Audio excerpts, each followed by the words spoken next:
문재인 정부 시절에 그렇게 많은 규제를 했음에도 상승을 했던 이유는요, 수요자들이요, 직전에는 침체장이라고 하는 장을 겪었기 때문에 구매를 할 수 있는 구매력이 어마어마하게 높았어요. 그때 서울 아파트 가격 평균 가격 5억대였어요. 근데 지금은요, 거의 10억에서 15억 사이 됐죠. 그러면 3배가 정도가 올랐다, 뭐 보통 이렇게 표현을 하는데, 그래서 우리 월급이 3배 올랐나요? 주택을 구입할 수 있는 부담이 상당히 높아졌다는 얘기고요. 그 높은 구입 부담 지수가 발생하고 난 다음에는 결국에는 약간의 충격이 다가왔을 때 무너지는 상황이 만들어졌다는 거죠.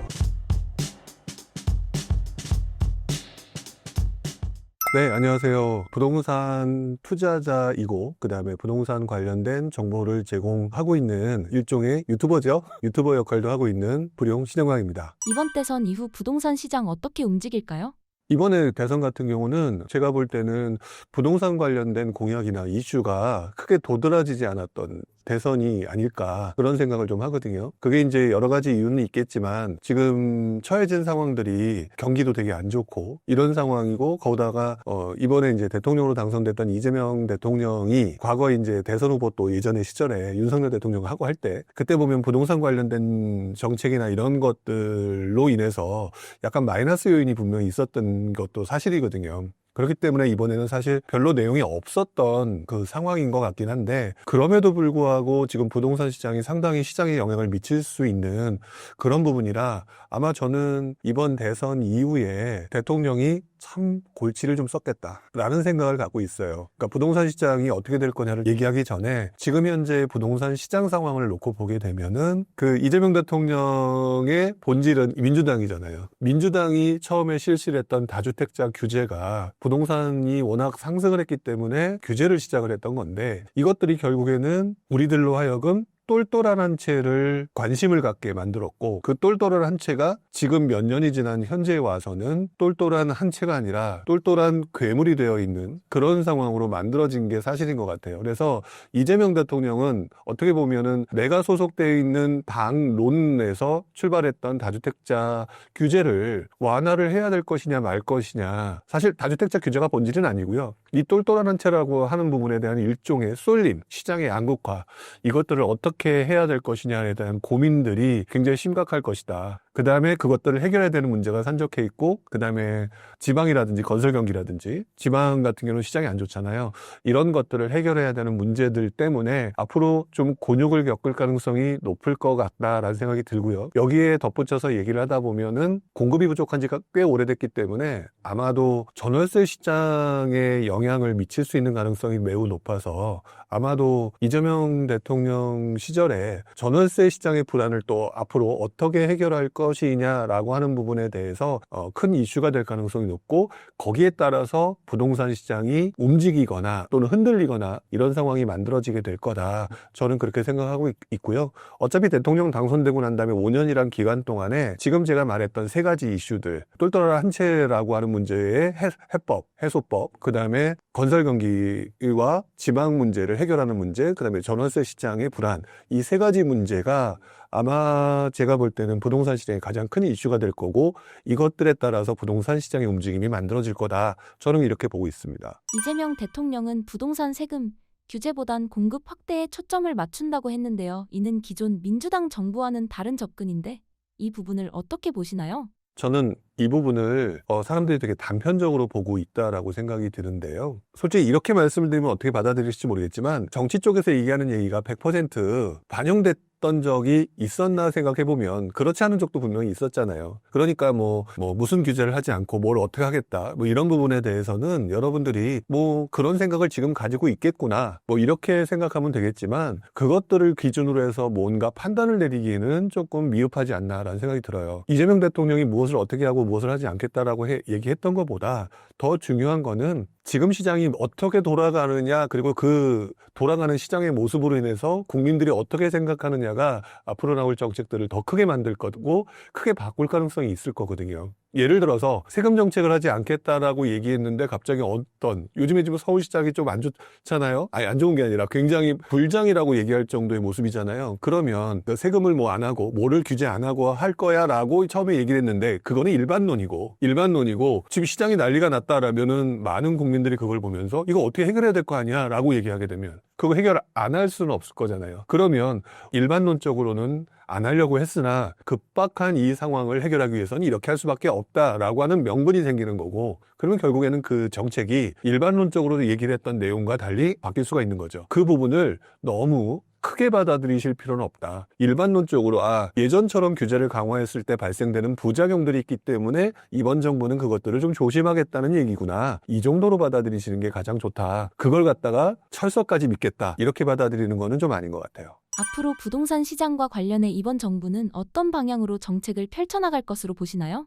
이번 정부도 그렇고 과거도 정부도 그렇고 모든 정부는 부동산 시장이 예상보다 많이 오르는 거를 좋아하지 않거든요. 많이 오르게 되면 생각보다 많은 국민들이 이렇게 너무 많이 올라서 힘들어요 라고 얘기를 하기 때문에 그런 것들을 좋아하지 않는다고요. 이제 그런데 그 시장에는 또 반면에 부동산이 상승해서 나 돈 벌고 싶어요 라고 하는 그 사람들이 굉장히 많이 존재하고 있거든요. 그렇기 때문에 지금 우리 사람들은 돈 벌고 싶은 사람들은 그러니까 나 돈 벌려고 하는데 집값이 오르네? 서울 집값이 오르네? 근데 그게 똘똘한 한 채네? 역시 옛날부터 지켜왔던 똑똑한 채가 맞네? 라고 하는 자기 확신이 같이 맞물리면서 지금 쏠림 현상이 발생하고 있는 거거든요. 근데 정부 입장에서 바라보게 되면 이 내용은 전 국민들이 편안하게 살 수 있는 모습이 아니라 일방적으로 한쪽에 쏠린 모습이에요. 그렇기 때문에 이것들을 해결하기 위해서는 이것들을 해소하겠다. 근데 오른다? 그러면 1차적으로는 가장 먼저 뭘 할까? 일단 눌러야지. 이렇게 되는 수밖에 없는 거죠. 제가 볼 때는 1차적으로 원래는 제가 이번에 서울이 불장이다라는 얘기가 나오기 전에는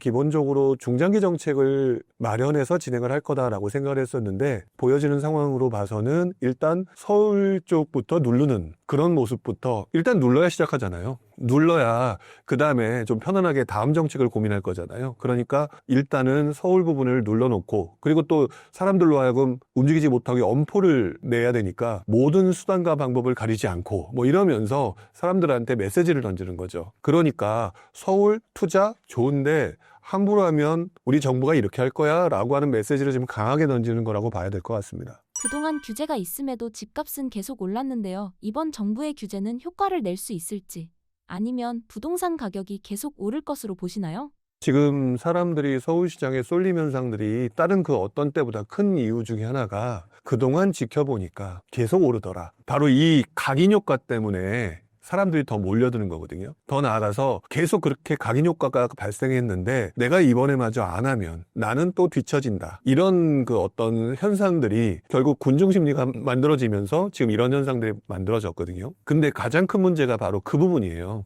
사람들은 각인 효과가 생기고 군중 심리가 몰려서 올라갔는데 그 과정에는 지금 말씀하셨던 것처럼 문재인 대통령 시절에 그렇게 강하게 규제를 했음에도 불구하고 올라갔기 때문에도 앞으로 그렇게 될 수밖에 없다라고 하는 각인 효과가 발생한 거거든요. 그 부분에 대해서는 100% 동의하는데요. 한 가지 놓친 부분이 있다고 생각이 들어요. 그게 뭐냐면 그런 현상들이 이번에만 처음 일어났겠느냐는 거예요. 이것들을 우리가 흔히 표현하자 보면은 부동산 시장의 역사라고 표현을 할 수가 있겠죠. 그러면 지금과 같은 똑같은 현상들이 과거에도 있었느냐, 그리고 과거에 있었는데 그때는 어떤 결과가 만들어졌느냐, 이 부분을 같이 보는 게 투자자라면 또는 부동산을 구입하려는 사람들이면 생각을 해야 되는데 제가 볼 때는 각인 효과만 발생하고 군중 심리가 발생한 상태에서 다시 한번 과거에 이런 더 비슷한 현상들이 일어났던 상황들을 돌아보지 못하는 상황이 발생하고 있는 것 같아요. 예를 들어서 문재인 정부 시절에 올랐기 때문에 앞으로도 오른다라고 하는 부분에는 논리적인 오류가 있어요. 왜 그러냐면 실제로 과거에 일어났던 현상이기 때문에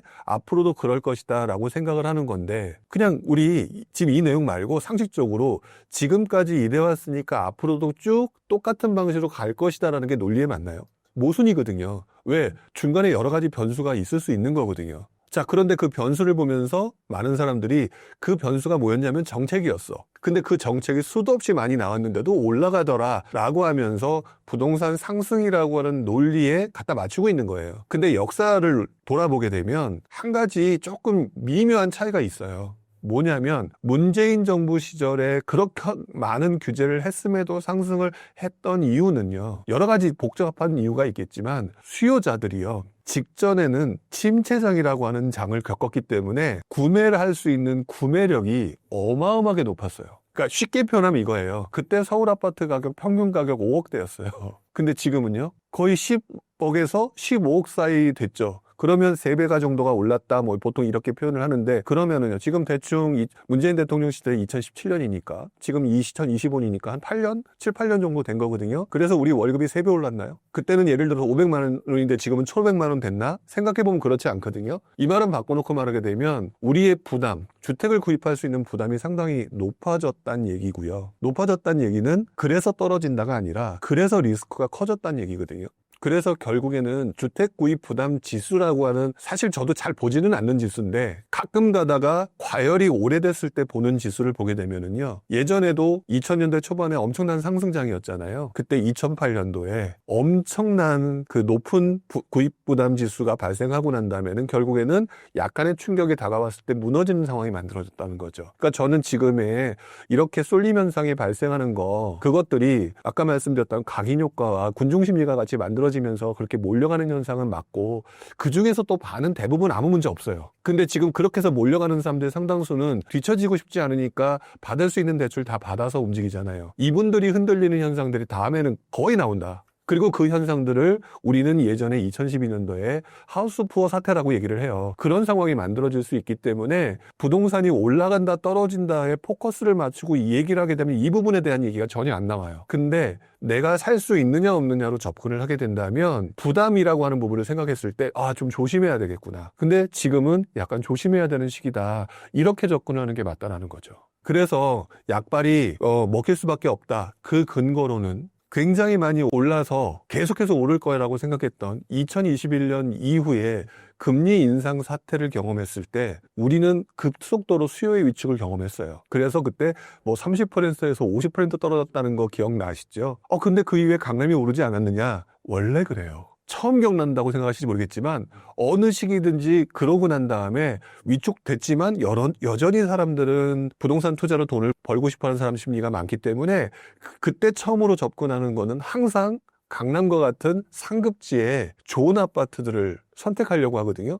그래서 움직임은 항상 상급지의 메인 아파트, 강남 재건축, 이런 잠실 이런 것들이 먼저 움직이게 되어 있고요. 그거는 과거부터 지금까지 변함이 없어요. 그렇기 때문에 그 현상이 이번에만 있었던 현상이라고 생각하면서 앞으로 서울이 계속 갈 거야 라고 이 각인 효과를 만들기에는 지금 현재 우리의 어떤 부담 지수가 상당히 높다. 그럴 때는 가슴에 손을 넣고 생각해봐라. 내가 그래서 영끌에서 쫓아가야 되는 사람이 맞을지, 아니면 이거는 좀 위험하니까 조금 혹시 그런 분들이 좀 다쳐서 가격이 좀 떨어지거나 그랬을 때 이것들을 제대로 살 수 있다면 차라리 그때의 기회를 노리든지, 이렇게 좀 냉철한 판단이 좀 필요해야 되겠죠. 이번 정부의 향후 행보를 고려할 때 부동산 시장은 어떻게 흘러갈 것으로 예상하시나요? 일단 정부는 지금 말씀드렸던 시장의 양극화라든지 그다음에 지방 문제, 건설 경기 이런 부분들을 해결하기 위한 정책들이 계속 나올 것 같아요. 그래서 올해 같은 경우는 솔직히 이재명 정부가 들어왔는데 앞으로 어떻게 할지 아무도 모르잖아요. 그런데 지금 상황으로 보게 되면은 지금 7월달, 8월달, 9월달, 보통 부동산 정책은 7월달 아니면 9월달에 많이 나와요. 기본적으로. 왜냐하면 이제 새로운 이사철 되기 전에 우리 이렇게 할 거니까 너희들 조심해 라든지, 그러니까 니네들 이렇게 행동해, 이렇게 하기 때문에 앞으로 7월달, 8월달, 9월달 이 사이에 부동산 대책이 나올 거다. 아니면 이제 조급하면 좀 빨리 나오겠죠. 그 대책이 나왔을 때 그 내용을 통해서 이 정부가 앞으로 어떻게 하려는지를 되게 자세히 눈여겨봐야 된다. 가장 대표적으로 요즘에 또 재정 확장 정책 피겠다 이런 내용이 나온 것처럼 그런 내용들을 보면서 수많은 사람들이 얘기를 하는 그런 내용들을 들어보고 종합을 해보고 판단을 해야 되지, 지금 이렇게 움직이는 거는 좀 아닌 것 같아요. 그리고 난 다음에 그때 나오는 얘기들을 종합해 보면서 그때 내 움직임을 결정해야 되는 게 맞고요. 그 가운데에서는 예를 들어서 극단적으로 쉽게 표현하자 보면 아까 말씀드렸던 시장의 양극화를 해소하고 지방을 살린다라고 하는 부분이 만들어진다면 지방에서 기회가 올 수도 있는 거기 때문에, 그렇다면 그때쯤 그 상황을 보면서 지방에서 기회를 한번 만들어 볼까라고 생각할 수도 있는 거예요. 그리고 전월세 가격이 올라가고 그다음에 시장이 불안해지면 당연히 그 전월세 가격을 해결하기 위해서 여러 가지 또 대책이 나오겠죠. 또 그 나오는 가운데에서 또 다른 기회가 올 수 있는 거거나 또는 뭐 예를 들어 전세 가격이 올라가게 되면 예를 들어서 지금 내가 돈은 없지만 예를 들어서 갭이 붙었으니까 뭐 이런 것들은 내가 살 집을 미리 산다는 차원에서 미리 구입을 하겠다라든지 이런 식의 상황이 제가 볼 때는 올 하반기에 나와야 될 것 같고 나올 것 같아요. 그리고 본인이 그렇게 준비해야 되고요. 그러니까 지금은 저한테 물어보실 때 많은 분들이 그래서 여기를 사요 마요라고 얘기를 하시는데 그렇게 질문하시면 틀릴 가능성이 많이 높을 것 같고요. 일단 올 하반기에 이재명 정부의 그 어떤 스탠스 이것들을 조금 지켜보셔야 된다. 그렇다면 지금 너무 급하게 사실 상황은 아닌 것 같다라는 생각이 들고요. 그렇다고 해서 사지 말란 얘기네 라고 해서 그냥 잊어버리시면 안 돼요. 어차피 사야 돼요. 사야 된다는 가정하에 올 하반기를 좀 지켜보시는 게 맞을 것 같아요.